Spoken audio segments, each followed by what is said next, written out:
À son apogée, Tommy Morrison était l'un des boxeurs les plus explosifs que la division des poids lourds ait jamais connu, laissant ses adversaires effondrés sur le ring, se demandant ce qui leur était arrivé.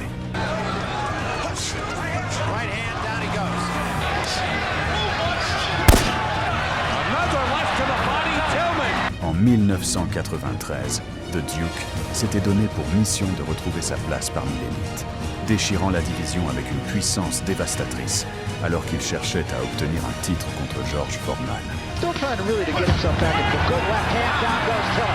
Mais un obstacle redoutable se dressait sur le chemin de Morrison, un vétéran chevronné de 1,96 m qui avait affronté les meilleurs boxeurs du monde et qui possédait l'expérience et le courage nécessaires pour frustrer même les boxeurs les plus explosifs. Carl The Truth Williams. Préparez-vous à découvrir l'un des meilleurs combats du Duke. Vous êtes sur Boxe Internationale, c'est parti!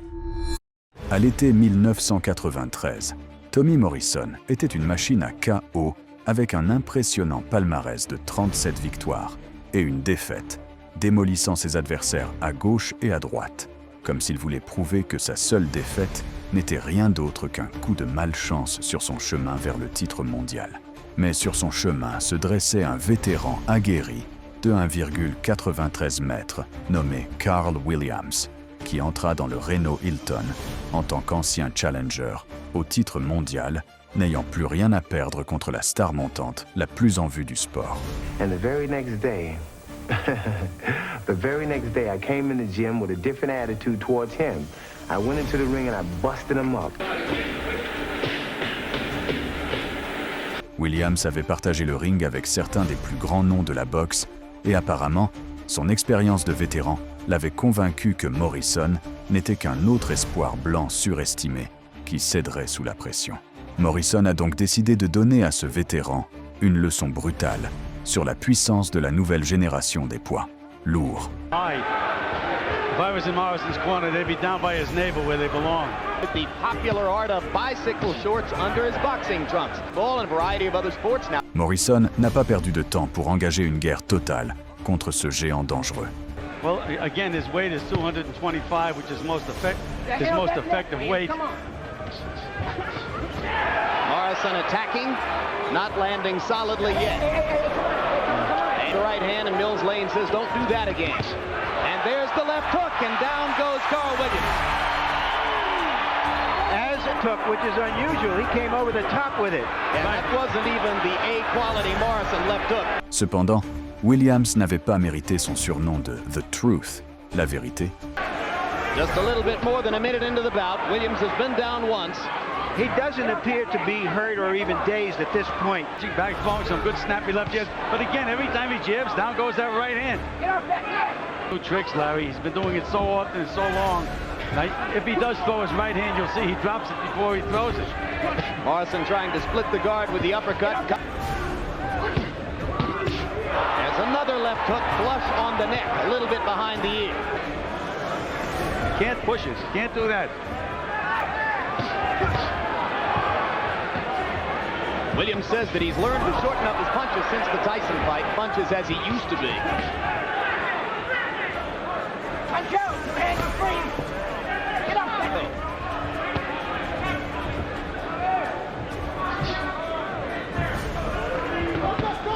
Right hand by Williams is solid on Tommy Morrison's cheek. And Morrison lands another left hook, and Carl will be wobbling a little bit as round one comes to a close. Knockdown. Actually, Williams was more hurt at the end of the round than he was on this knockdown. That landed high on the head, stunned him early in the round. And what happened? Williams dropped his right hand. There he drops that right hand to throw a right hand. He can't get it back up in time. To eat a tin can. That sounds pretty good to him. He's got plenty of snap in his punches. Well, he's got a different trainer now than the man who carried him through most of his career. Beneficiary of the architecture of the late Carmine Graziano in round one, threw 21 of them by punch count numbers, but only landed 4. Get off that neck, Williams! Well, I gotta quit reading statistics, don't I?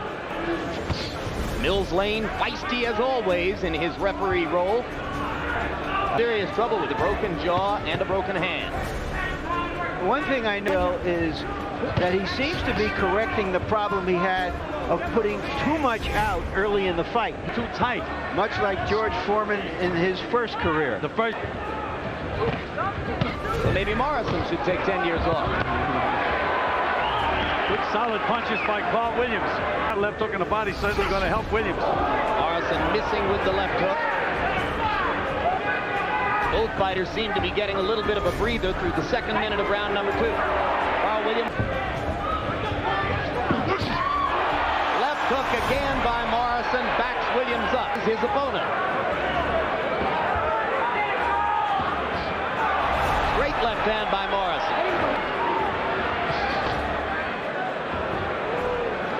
For Tommy Morrison to go to the body. His manager, Bill Caton, told me, he said he thought that would be the most effective body by Morrison. Well, we haven't seen much of it yet. There's the left hand that briefly stunned Williams, but having survived that punch, Williams felt the flow of confidence. He came back. Again, as you say, he's the experienced guy in there. And as he figured, Begin round 3. And I mentioned that Williams was the busier fighter in round 2. But only 24 for Morrison. Morrison needs to step up his business a little bit. Williams. And another left hand, and down goes. And this time he's hurt a little bit more badly. oh, now look. Long way to go in round 3. Crowd chanting, Duke, Duke, Duke. Morrison trying to finish with the uppercut, comes back with the left hook. Now Williams with the 1-2. Williams probably in the last 2 years. Yes, Right hand by Morrison. And believe me, this is not a stiff that Morrison is unloading on. Williams Be able to finish with the right hand. We always talk about the left hook. Morrison misses with the uppercut, lands the left hook again, but it's just a short round. Williams coming back with right hands. Still plenty of time in the round. And there's that left hook and right hand.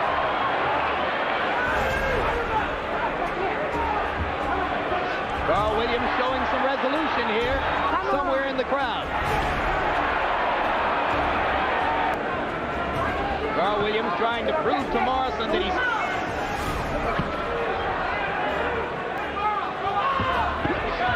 Right hand by Williams. Morrison answers with the right.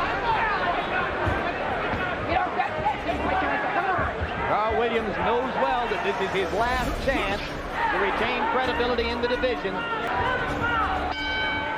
And Carl Williams... Because it was a short punch. Watch that. It was a straight left hand, and it seemed to hit him in the chin and in the throat, Gil. That's the strength and the power of Tommy Morrison. It wasn't even a hook. It was a left. That's right. If he comes out of this fight and wins this fight, in my opinion, he certainly is. Carl Williams with a lot of salve on his face as round 4 begins. Their punches in round 3. Morrison only threw 27, but landed 19, and most were power punches, landing more than half of his punches against Morrison, who is dispensed. If I was Carl Williams, I'd start moving side to side. He's moving one way. Makes it much easier for Morrison to nail him. Well, Williams is off to good effect. Right hand over the top by Morrison. Wild, it lacked power when it landed. Williams is the more effective.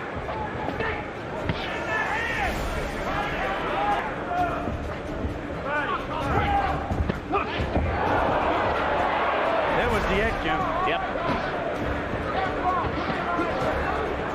And Williams' mouth is wide open now, Jim, and it's early in the fight. There's that right hand. Slashing right hand. You saw Carl reach up with the right glove to put the mouthpiece back in place. Comes back punching again. Now Morrison tries to go to the body. That punch if I was Williams. Trading left jabs in the center of the ring. And the 1-2 from Williams. Talking to him now. That's really a sign of confidence.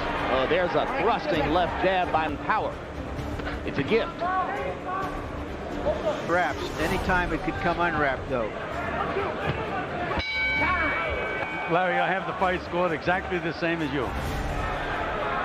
In round 4, Tommy Morrison. Let's see if he was resting and saving up some energy from round 5. Morrison already wearing down.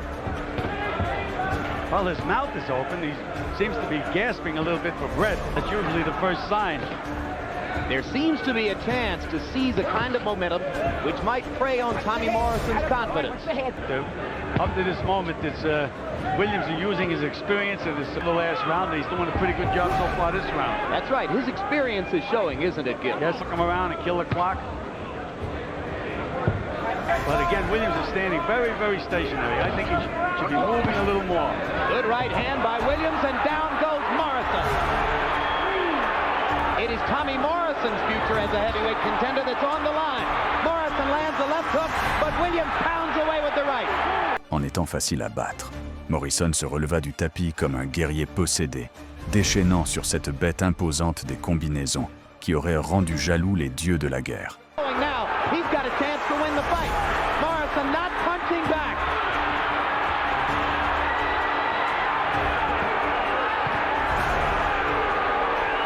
Carl Williams, your old daughter Nigel. He has an inspiration he never had before. And John, that job with Carl Williams. Solid right hand. Morrison stood up to it. He's still got to make Bit, Gil. Yes, again, this fight could go up and down, up and down. Well, it's already been up and... And Morrison got a little bit of a break as Lane warned Williams for holding behind the head and hitting. That's the second warning.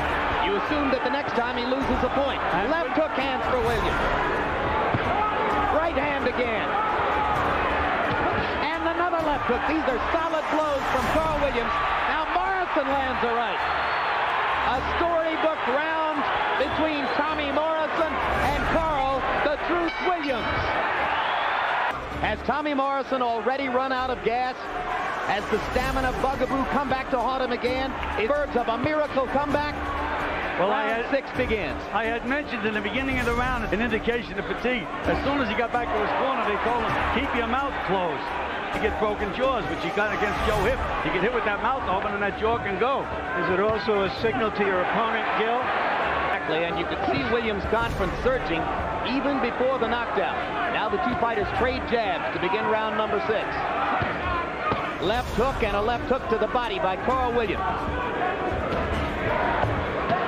Two right hands by Williams. Question, gentlemen. Present scenario of heavyweight championship boxing with two heavyweights. Tommy Williams was a much publicized guy that just didn't have it. There's that left hook again, the A hook, missed again. Fight, and both guys have had something taken out of them. And it's very hot in here. The lights have been on for a long time. It is hot in this arena. With Larry Holmes.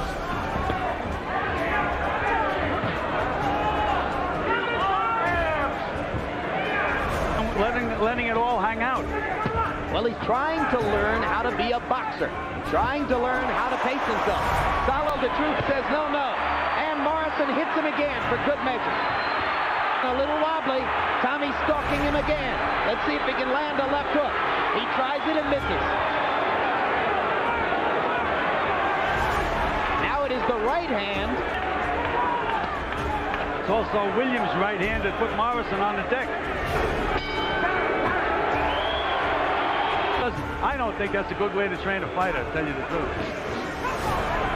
Well, I think it's 7-7. I think is the right hand. I'm sorry about that.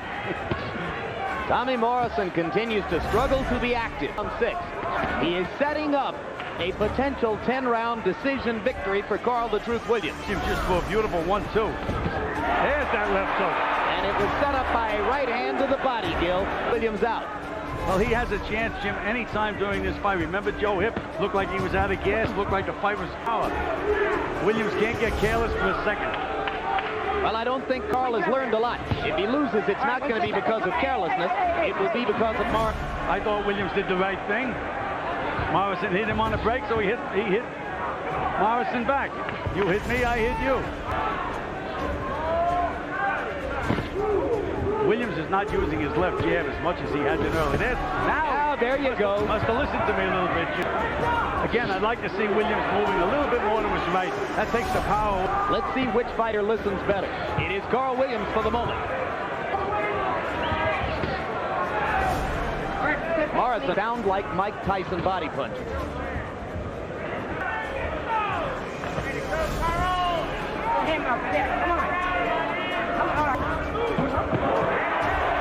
And Morrison wobbles. Morrison is hurt again. Two right crosses landed. Morrison Morrison a little bit wobbly on his feet, as Gil Clancy pointed out. A jab and landing it. Morrison a little bit busier in this. Right hand again by Morrison's glove. Let's see if Mills Lane is going to stop it. Nope, it fell away. Now, if it becomes a tactical boxing match, that is all to Carl Williams' advantage. Morrison's got two two-point rounds, and Williams has a three-point round, so the points are even. Laters will be issued to the judges. How do you have it, Gil? I have it exactly the same as Larry. I have the fight dead. Now, this is where Williams said he wanted to get the fight into the later rounds. Let's see if He has succeeded in that regard. there was 7, Larry. I think that was 7. Yes, Carl Williams is throwing 2, 4, and 5 in return. And Because 7 is the right hand, and if you throw some rights, maybe he won't be so eager to throw his left. I'm not sure either. Morrison looks like he's got a second wind. He looks a little bit livelier right now. is during the middle rounds. And that helps to give Williams the confidence to come back from his earlier deficit. Knocked Carl Williams down in the first. Puis Morrison a déchaîné la fureur qui montait en lui. Mills Lane was saying that was an unintentional butt, and there is blood coming from the top of the forehead of Morrison. That's right. There's a left hook. And Carl Williams has taken that left hook better and better. And now Carl's a little wobbly. And there's another left hook. And Morrison's got a chance to finish him off. Bang! Carl Williams is in trouble. And Williams is looking for the referee to stop the fight. He doesn't know where he is. Williams is already busted up. And Mills Lane has stopped the fight. Another dramatic power punch. Le Great White Hope avait montré qu'il était prêt à affronter les plus grands noms de la division des poids lourds. Et c'est ainsi que Tommy Morrison a terrassé le géant imposant, prouvant une fois de plus que la taille n'a aucune importance lorsque l'on monte sur le ring avec une explosivité pure et de mauvaises intentions. Laissez un like et montrez votre soutien à The Duke dans les commentaires. Merci d'avoir regardé.